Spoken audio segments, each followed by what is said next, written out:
हम लोग अच्छी तरह से जानते हैं। और जो कोटा और झालावाड़ के लोग हैं वो तो अच्छी तरह से मालवा के एरिया को जानते इसलिए हैं क्योंकि लगा इलाका है।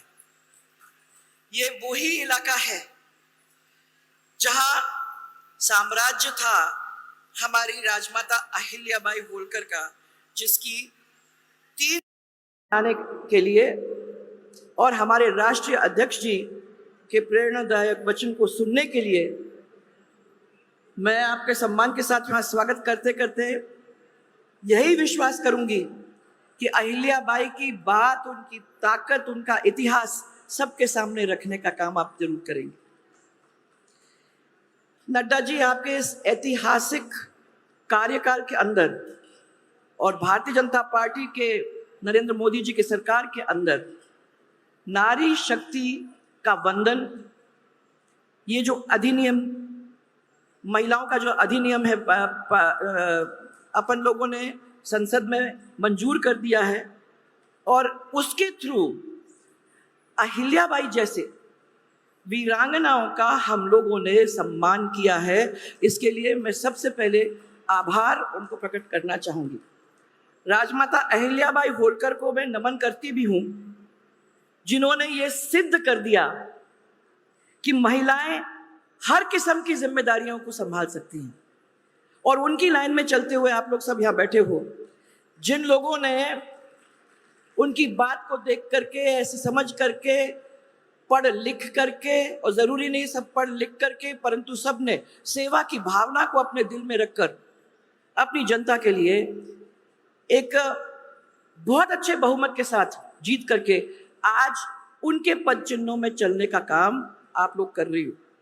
ये तो सिद्ध कर दिया ना कि महिलाएं हर जिम्मेदारी संभालने में पूरी तरह से निपुण हैं, चाहे वो राशन का काम हो या फिर शासन का काम। मैं समझती हूं कि ऐसे में हम लोगों ने जो आज ये रास्ता चुना है उसमें किसी तरीके से हम लोग पीछे नहीं हटे। अहिल्याबाई को हम क्यों याद करते हैं? याद इसलिए करते हैं कि वो एक ऐसी महिलाएं थी, वो देवी कहलाई जाती हैं न्याय की। जब न्याय की बात अपन करते हैं तो सबसे पहले अहिल्याबाई होलकर का इस मॉडर्न जमाने के अंदर अपन याद करते हैं। आपको सबको मालूम होगा कि उन्होंने अपने बेटे को भी बख्शा नहीं। उनका यह था कि अगर कहीं भी अन्याय हो रहा है, उस अन्याय को खत्म करने का काम वो मेरा है, चाहे वो मेरा परिवार का क्यों ना हो, मैं उसको भी नहीं छोड़ूंगा। यह थी वो महान महिला।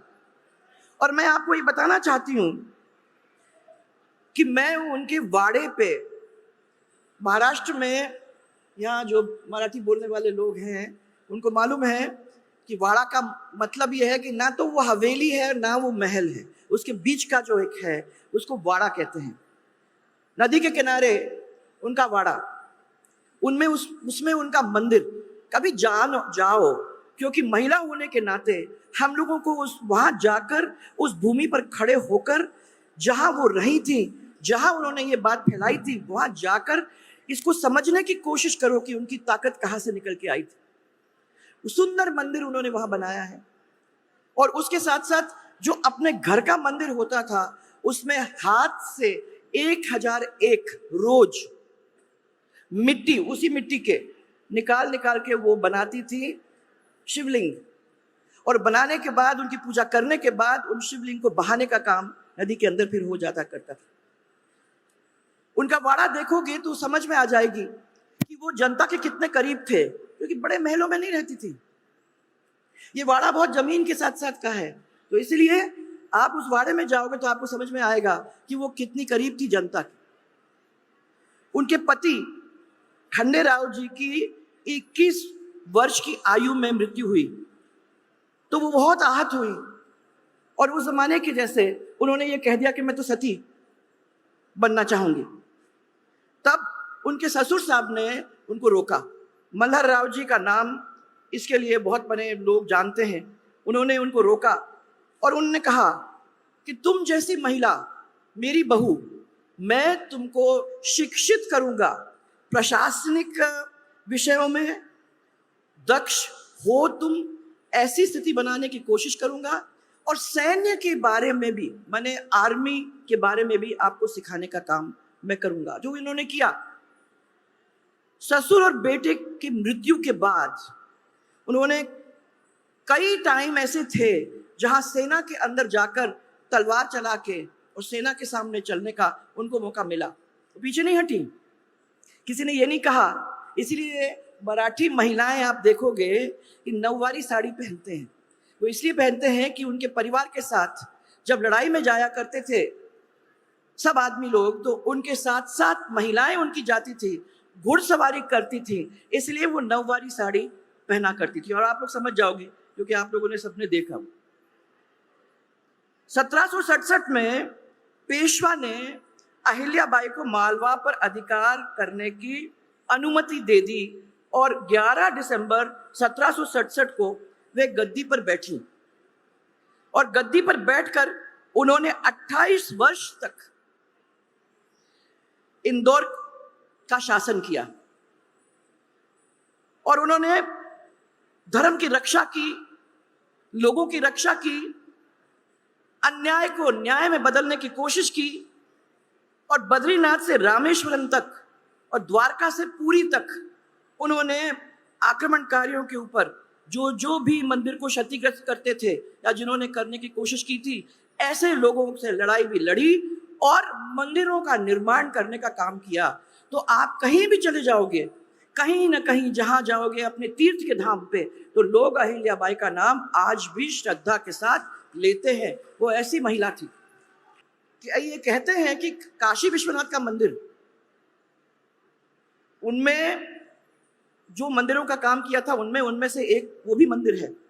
और अभी द्वारका के पास चले जाओ तो मैं जब दर्शन करने गई थी तो एक मंदिर है साइड में, आप लोगों ने सबने देखा होगा, जिसमें ऊपर शिव जी की मूर्ति है, परंतु जिस मूर्ति जो वाकई में मूर्ति थी वो नीचे है। उसको बचाने का काम उन्होंने किया था। जब वो आक्रमणकारी आए थे तो उन्होंने उस शिव जी की मूर्ति को किसी तरीके से छू नहीं पाए, ऐसा काम उन्होंने करके दिखाया था।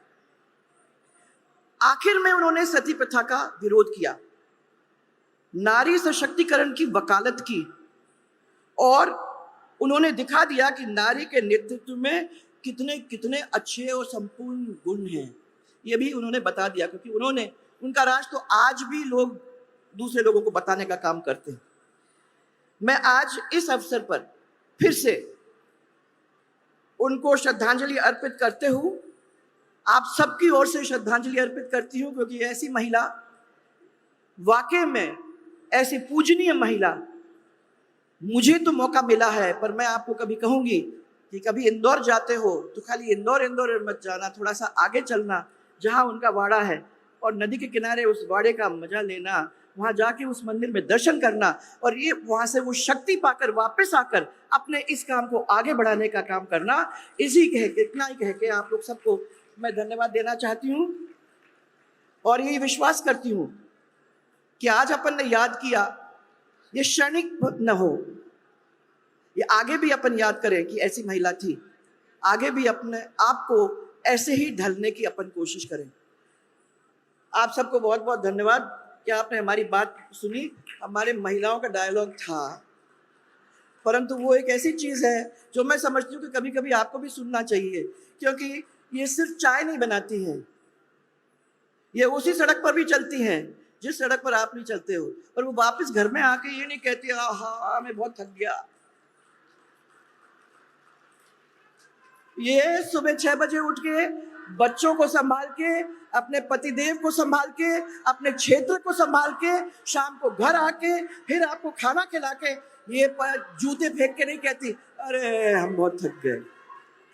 ये है ताकत, ये हमारे भारत राष्ट्र की ताकत है, और ये रहेगी ताकत। मैं आप लोग सबको इनके आज इस दिन दिवस पर उनको याद करके आप सबको वंदन करना चाहती हूँ। घर में संभाल के रखना। सबको बहुत बहुत धन्यवाद।